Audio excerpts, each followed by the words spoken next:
This is the Russini Report. With the Athletic Senior NFL Insider, Dianna Russini.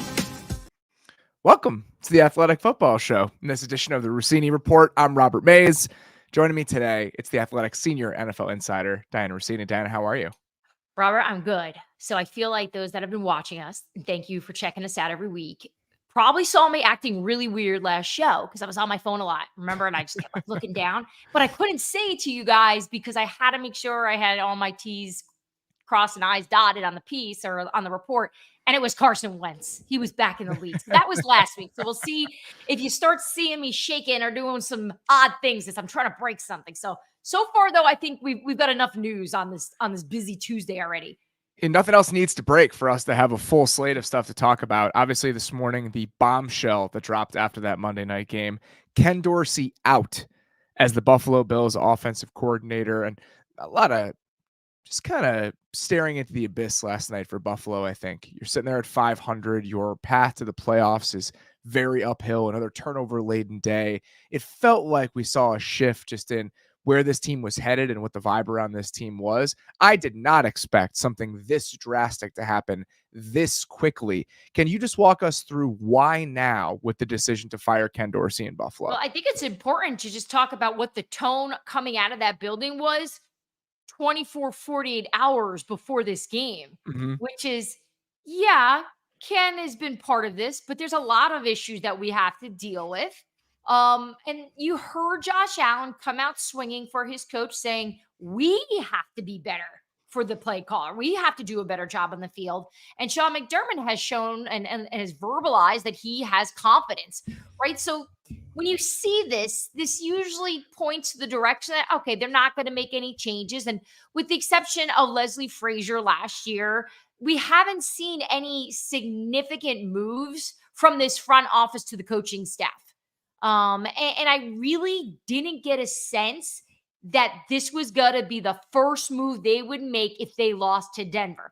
Now, it was explained to me that they're going to look at everything, but I never got the feel that Ken Dorsey was going to be the scapegoat and the sacrificial lamb in this situation, because I do believe what was shared with me to be true, even after this bad loss, which is, it is not all on Ken Dorsey. And I'm not like Ken Dorsey's sister or relative. It's just, this is just from my eye and knowing that the Buffalo Bills have more problems than just his play call.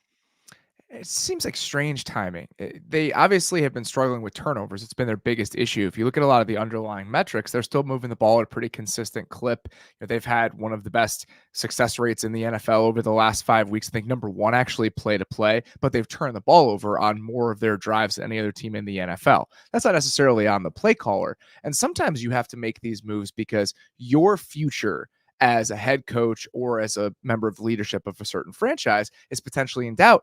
Sean McDermott and Brandon Beane got contract extensions this summer. So I just wonder why they felt the need to do this and why they felt like the timing was now. Maybe they thought, all right, we just need to do something to jumpstart this season. But a lot of the typical signposts that lead to a firing like this don't seem to apply to where the Buffalo Bills are right at this stage. Yeah, something I have learned when it comes to extensions of head coaches and GMs, there are enough owners in football now that are willing to bite it and eat it. So while it makes sense, that's a logical way to think of it as, well, they're safe. They just signed new deals. I don't think that's always the case. I don't really think organizations are looked at that way. I mean, maybe the bean counters are sitting there going, I can't get rid of this guy. We just paid him. But I think obviously the wins are what they're most focused on and what's best for this football team. And I just feel like the Bills have been very emotional, have been very impulsive, very erratic. They play with like they have the pressure of the world on them.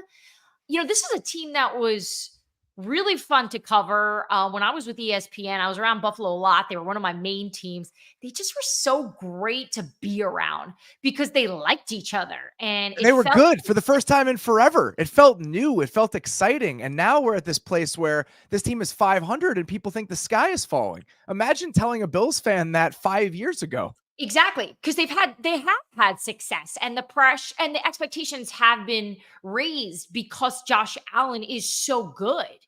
And obviously, Stephon Diggs and him have had success together. And when the defense was healthy, they were, stellar.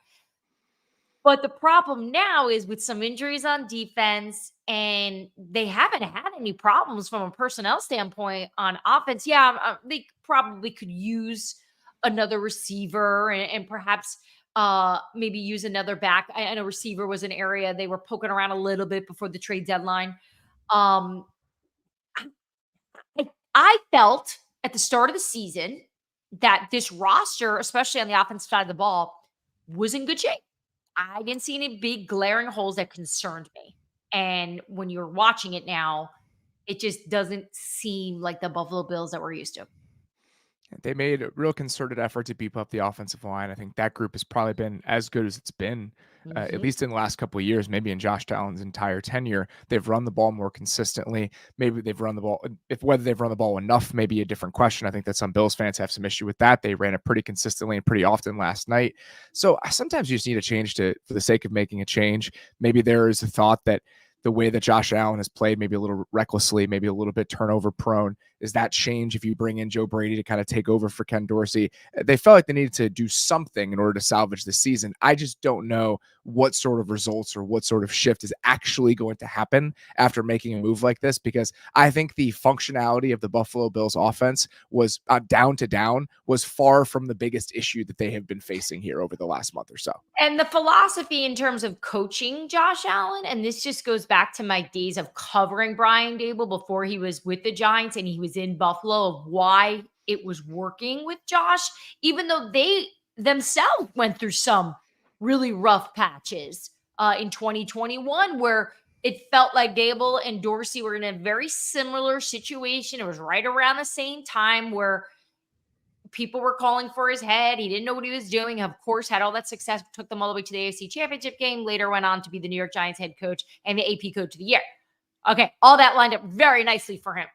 But with that in mind, the philosophy of how to coach Josh Allen has always been so interesting to me, because we see that he's throwing the ball away and everyone will tell you it's going to kill you, but he has done so much great that you have to live with it. Well, how much do you have to live with it? Is the risk really worth the reward? And I remember Dable saying to me, in his mind when coaching Josh, it wasn't about containing or restraining or restricting him. He trusted him enough to go out and take those risks. Keep on throwing was always the thought. And I'm wondering if Ken Dorsey also adopted that, knowing it had success, and if this Joe Brady is now going to step in and sort of make adjustments to that. I think that's a totally fair way of looking at it. I think overall, if you look at it this season, Josh Allen has been arguably the most impactful player in the entire league over the course of the year so far. The interceptions are bad, but he had 3 in week 1. One of them yesterday was a tipped ball interception over the middle of the field that should have been caught. So I think overall, the turnover aspect of this is overblown. The difference in my mind between what's happening right now and what's happening in 2021 is that now we're a couple years with playoff failings in the rearview mirror. And I think that there's a different level of urgency than there was in 2021 when they were still clearly on the ascent and Sean McDermott was a hero in Buffalo. Now I think there's probably, with him and Brandon Beane, a little bit more of a thought of, our feet are to the fire a little bit here more than they were 2 years ago. Like, we can't just continue to ride this out and think we're going to weather the storm, because the storm is real. There's urgency in the fan base. I'm sure there's urgency in the building, the way that there wasn't that first season. I mean, think about the 2020 season, how great it was. Halfway through the 2021 season, you can still kind of warm yourself on the glow of that Josh Allen breakout year. It's harder to do that now. And I think that's why it potentially leads to a decision like this. Yeah, this is the team that we all saw the Damar Hamlin situation really affect them as a group last year. They've spoken about it many times now, and I was there a lot, and I saw it with my own eyes how it affected that building, and I really thought that this year was going to be about almost recovery from that as part of their success of going, all right, we dealt with the hardship. He's here, he's back. He's a big part of the story of what we are. And it seems disjointed. And look, I'll go back to saying things that I think we talked a lot about in the preseason. Are the expectations too high for this team? And I just believe that if you're going to have Josh Allen as your quarterback, you're always going to have the high expectations. You talk to coaches all around this league that don't have quarterback, what they would give, what they would give to have him on their roster. So they just need to figure out a way to continue working with Josh, making sure he's making good decisions. And I don't think they're dead. I think it's easy to say they're dead. And I know, look, they got a gauntlet. It's like their schedule's brutal. like coming up here, right? This is going to be a big test, and their next game is against the New York Jets. And we joke, all the fans, especially in the area I live, make fun of the Jets right now, but they're still competing, and they've got a really good defense. So we have a new play caller coming in here, going up. They're going to probably be pretty motivated to take on this Jets team after, losing to them on Monday Night Football, the night that Aaron Rodgers hurt his Achilles. So I think this is actually, I don't know if it's going to be pretty football, but I think it's going to be a really good match. Here's how fast things can change in the NFL. Ken Dorsey fired today. 10, 11 months ago, Ken Dorsey was interviewing for the head coaching job of the team we're going to talk about next here. He did not take the Panthers job, or was not offered it. Frank Reich ultimately did take the Carolina Panthers coaching job. You reported this weekend, after some pretty apparent and pretty obvious failings in prime time on Thursday, that there is some real urgency in that building as it relates to the offensive staff and the offensive production. And that if there aren't improvements on that side of the ball here over the second half of the season with Frank Reich, Thomas Brown, Bryce Young, that ownership is going to have to take a long look at this stuff. Where are we at with the Carolina Panthers coaching staff, and how safe those guys are right now, given how rough this season has gone to this point? I don't think this is a situation like where we are seeing in Atlanta, where the Athletic just reported that it seems that Arthur Smith is safe here and ownership is supporting what they're trying to develop into.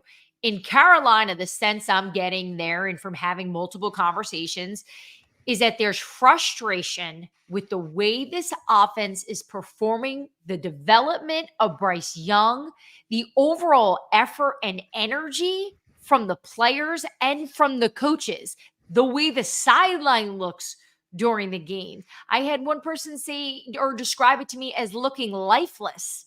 So these are all parts of this team that ownership has seen themselves. They're looking at it. They're discussing it.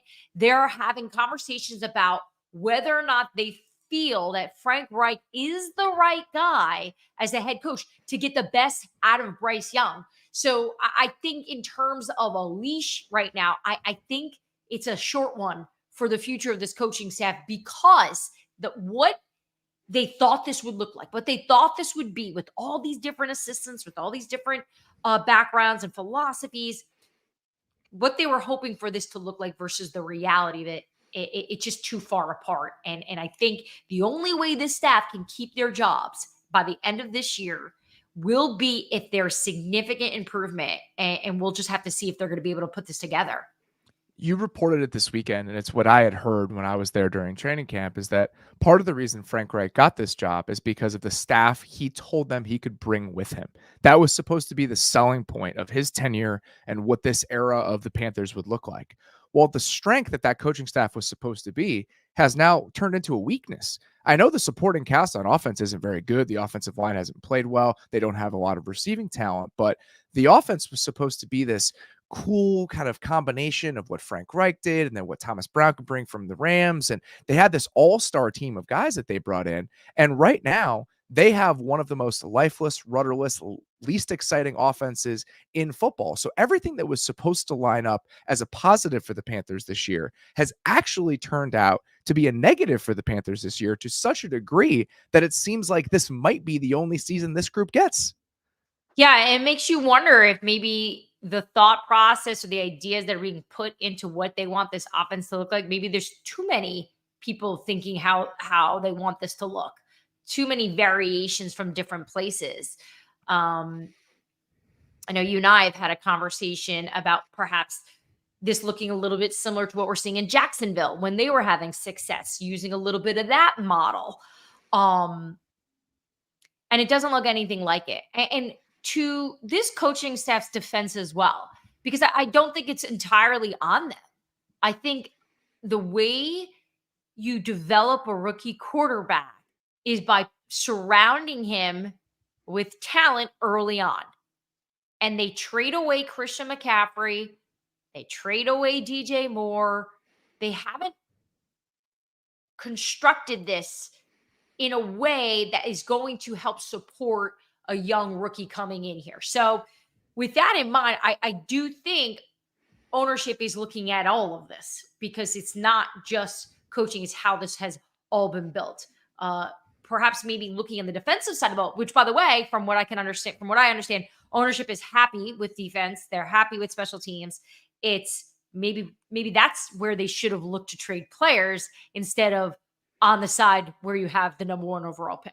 Yeah, you feel just the lack of talent that they have at those pass catching spots, and the regression from the offensive line has been strange. They've had some injuries up front, but a lot of these guys are the same players they had last year. It's the same offensive line coach. And so you just wonder kind of what the root causes of this are. All I know is all owners don't want, the last thing that they want is to be embarrassed. They don't want to be a national talking point for the wrong reasons. And you saw David Tepper when they flashed to him in that box in Chicago last Thursday. He can't be enjoying this. So the last time we kind of saw this with kind of new owners that felt a sense of urgency because they didn't like what the national perception was what happened in Denver last year. And it really does feel like if this doesn't get turned around, this could be the next one and done that we see. Yeah, and going back to how we were discussing coaching contracts, Frank signed a 4-year deal, right? So he's now at a point where we're approaching week 11 here, and there's a lot of heat around his job status here, and they're well aware. So let's get to another staff that might be in trouble as their season continues to head in the wrong direction, and that is the New England Patriots. What is your sense of what the most likely outcome is for this coaching staff by the end of the year? Because it feels to me, you can correct me if I'm wrong, like the Mac Jones era might be over. We might be done. That chapter might be closed. So now I think the question becomes, if this gets bad enough in New England, if they're picking in the top 3, is this staff done? And then what are some other kind of bigger picture considerations that have to be taken into account after the season ends? So if you had to make a guess, what do you think ultimately happens with this staff at the end of the year?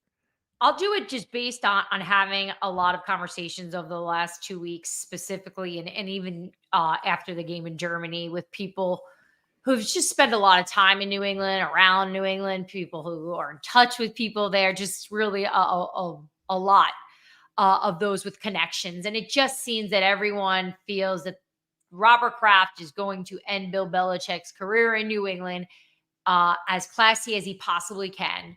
And together they will part ways. They will come up with some idea, some way to figure out a way to put this out where they've decided to go in different directions versus coming off a bye week and firing him.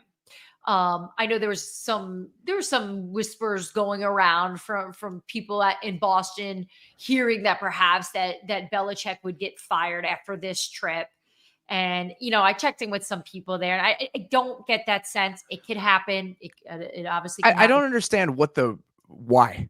Like, what are you trying to accomplish by doing that? It's in their best interest to keep losing this season. So why would you publicly embarrass one of the greatest coaches of all time who's won you, a handful of Super Bowls and probably deserves to go out at least somewhat on his own terms? I would be shocked, truly shocked if they fired him in season for a bunch of different reasons. Some would argue what they're putting on the field is just as embarrassing than getting fired. Watching it's a hard watch seeing Belichick seem that disappointed and lost, and obviously not very confident that he has a good roster, a good quarterback. But look, I think this will be one of those where they'll do it the best way they can out of respect for what he's done for the last 2 decades, and that's how it'll go. Now, look, there's another camp that I've heard where maybe, just maybe, they're going to keep him here and try to see if they can get trade value for him. Interesting. That, of course, is on the table, and then, we can go through some teams here that, who's willing to do it? Who is that going to be a new owner in Washington? Is that something that they want to do? feeling like this would be a really great quick fix to set a tone and a culture. It's just the Chargers who are just going to be so over the Brandon Staley way of doing things that you're going to bring in the Patriot way, which right now the Patriot way doesn't look so good, unfortunately, at this point. We know what it can be. It just, I don't think this is something you sell at a high level right now in 2023. I think it's a tough sell to owners. I think it absolutely would be. You're coming in with a 72-year-old coach when you're trying to turn the page with some of these organizations. I don't know who would be willing to pay up for that. My bigger question for New England specifically, let's say that parting of the ways happens. You're picking in the top 2-3 in this draft. You've got most draft capital and the best positioning, along with a ton of cap space that you've had in years. Who's going to oversee that part of this? Because along with the coaching continuity in New England, you've had front office continuity for the entire time that he has been there. He's been the general manager. He's overseen things in a very specific way.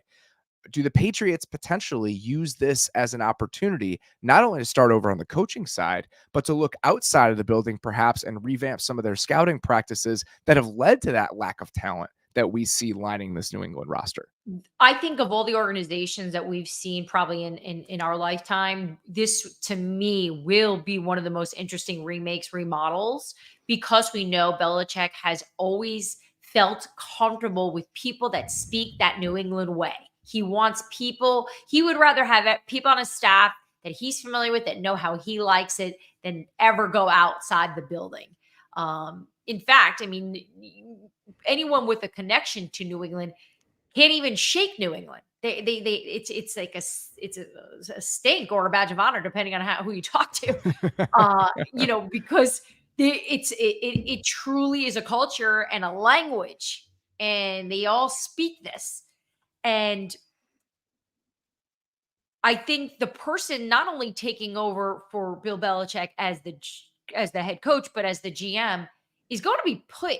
It has to be one of the most high pressure positions or hirings for next season if this were to all happen. Who wants to go in there and replace the greatest coach of all time? I mean, to me, that's going to be the hardest job. It is I don't know why any young coach would want it. I get why there'll be tons lined up for it. But to me, if Robert Kraft decides I need a new way of doing it, and there's going to be no connection to the Belichick way, I don't know what this is going to be. I do know that for the players that are coming from this way, from this Belichick way, are going to be in shock the way we see it on the other side, where we see like in Vegas, where it goes from, well, I guess it's similar in Vegas, right? Where it went from a Josh McDaniels Patriot way to the new Antonio Pierce way. I think the biggest decision Robert Kraft is going to have to make is, do we stick with what we know and just find newer and younger in that version? Or do we completely change our philosophy with how we do things? It's going to be fascinating. And they're going to be really perched to do a lot with the resources they have this offseason. So it's going to be one of the more intriguing decisions any organization has to make. Let's stick in the AFC East. Some rumblings earlier this week coming off of the Sunday night game that we might see Aaron Rodgers at some point before the end of the season coming back from that torn Achilles. Can you give us any sort of context, insight on how realistic that actually is for this New York Jets team? Well, there's no rumblings, Robert. He said it. He told Melissa Stark, right? Who relayed it to us as viewers and said that this is what he's aiming for. We've caught him on camera a little bit here and there going, you don't say? He hasn't been out there throwing in front of everybody? Yeah. It's the most watched warm-up of any player that I can remember. Is it even a warm-up? I'm not even sure what that is. But look, I talk to people in that building, and they'll always say the same thing, which is, we would never put it past Aaron Rodgers. We all know how unique he is and special and different. But I don't think there's an actual true belief that Aaron Rodgers is returning, and they're planning on just trying to win the next 3 games to get them to mid-December, and they can take this into the postseason. Right? So that's one side to this. I have not spoken to Aaron, so I don't know what the actual true timeline is. But you have to figure he's sharing it with people in the building, and nobody has said to me, "Oh yeah, December 13th, he's back." But then I think there's another layer to this, Robert. I think should they play him? This would be the fastest return from an Achilles injury to ever happen. It to a 39, and he'll be 40 in December, right? I think December's his birthday. Maybe it's all going to be packaged together. Happy birthday! I'm back. Look at me go. That was my Achilles, by the way, but I can't lift it. So I think the Jets are going to have to also make a decision. Is this smart to roll him back out here when he is your future? When this is what this is about?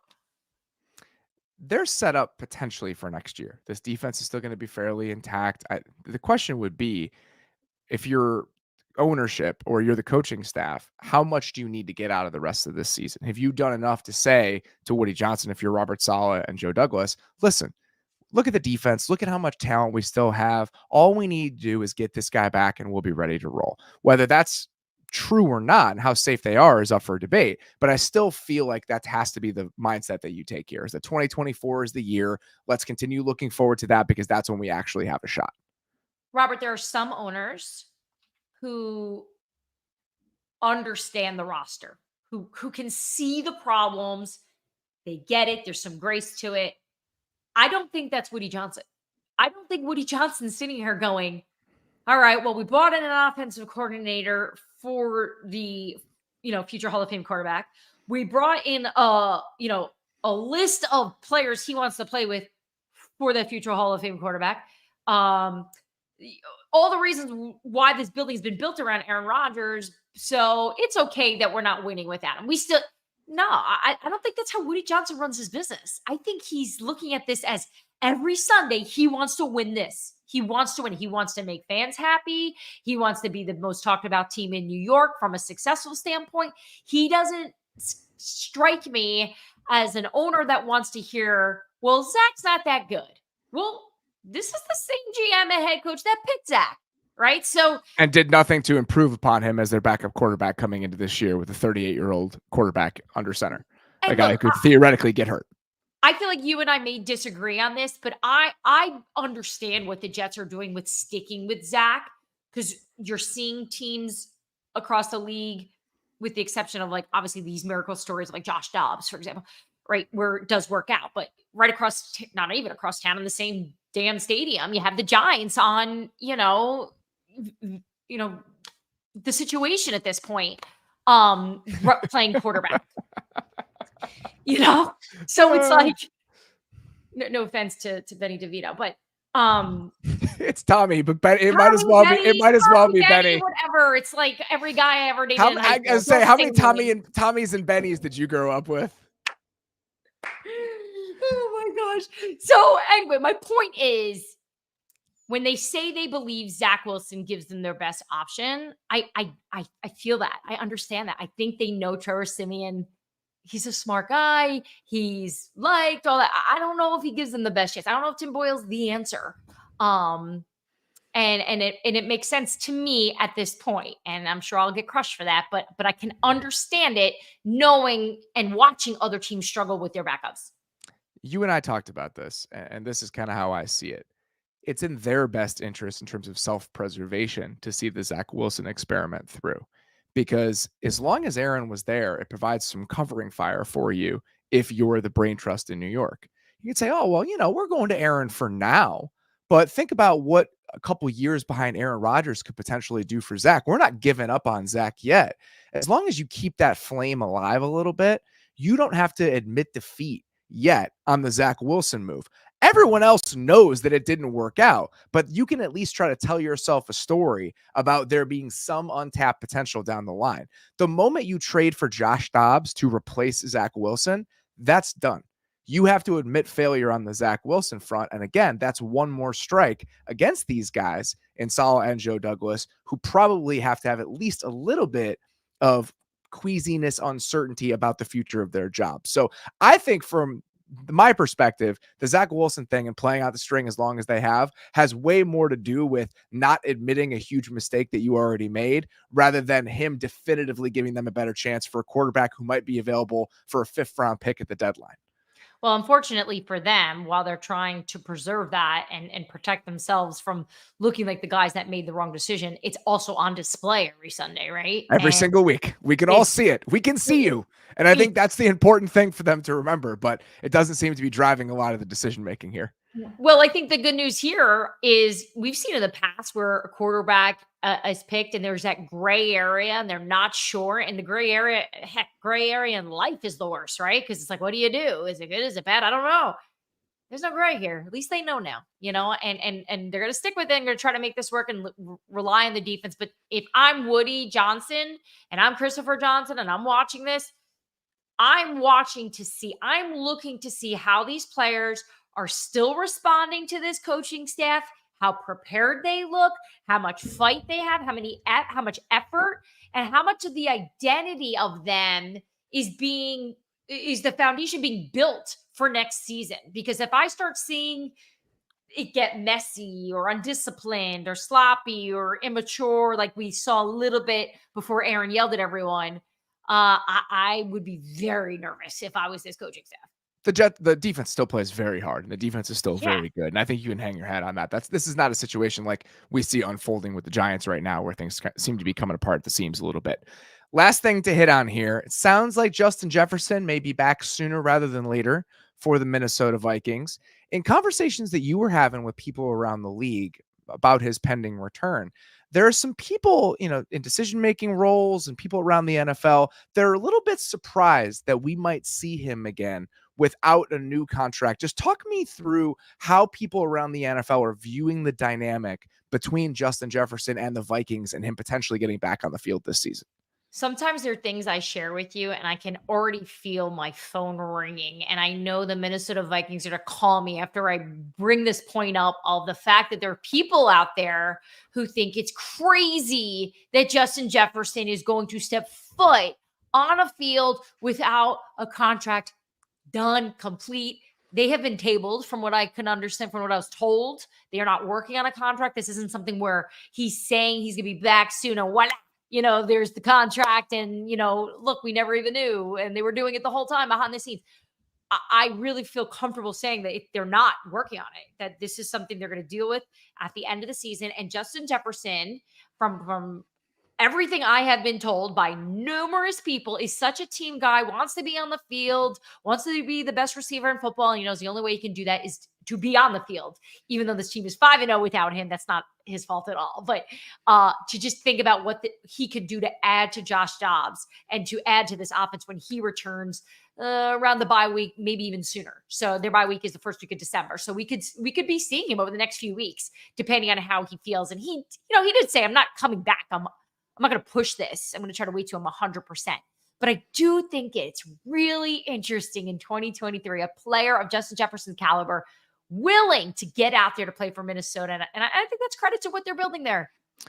That's how I see two different things happening here. One, I think that's a credit to the culture in that building and him wanting to be a part of what's going on. And I think that's a credit to Kevin O'Connell, and he deserves a lot of credit for how this season has unfolded in Minnesota and for them staying afloat and on so many different levels.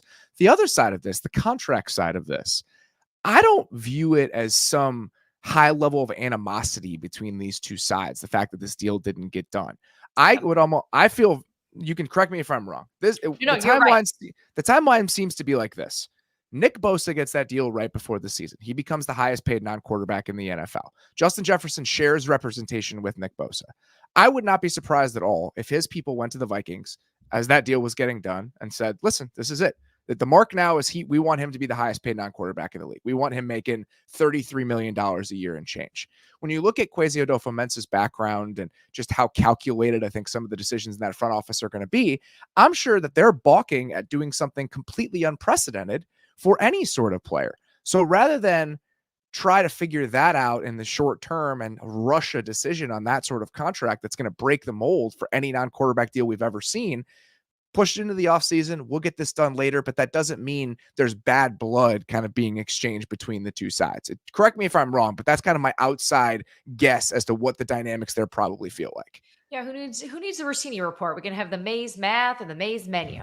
Because you are spot on. No, that is exactly how it sounds to me from when I've had these conversations about it, going back to the offseason when this was building. And you're right, the timing of Nick Bosa's deal, them sharing an agent, all this, and with the philosophy of this front office and how they do business, how they want to do business, it's all in line. And look, Justin Jefferson will be the highest paid player in football at some point here. It's just going to probably be at a later date, but he is going to be back in uniform, playing on the field without it, willing to go, knowing that maybe they can do this. And man, what a story this would be if they're able to make a deep playoff run and make it all the way with Josh Dobbs. Knock on wood intensely here, but Justin Jefferson is the sort of player, and we've seen this with other players, that is probably going to get paid no matter what, pending some sort of catastrophic injury or catastrophic outcome. And think about what happened with Dak Prescott playing on the franchise tag. He breaks his leg. He gets a monster contract extension. There are only a handful of players in the league that have that sort of security and have that sort of leverage. Most of them are quarterbacks, but in the non-quarterback group, Justin Jefferson might be at the top of that list. So I understand the concern, and I understand some of the worries if you come from that world and you're thinking about, man, I can't believe he's going to play without this. But I do think it's a testament to the vibes in Minnesota and to the fact that he's got more security than most other guys in the league could possibly dream of. And my favorite part about it is when I was doing a little work on this angle, trying to find out more, is he's asked people in the building, why do they keep asking me if I'm going to play without a contract? Like, he thinks it's like crazy that he wouldn't play. So I just think it's a testament to the kind of guy he is, and really the superstar quality captain that the Vikings have in Justin Jefferson. Yeah, it's all good right now in Minnesota, so I don't think anybody wants to rain on that parade.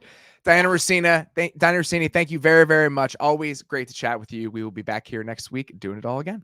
All right, that was awesome. Thanks.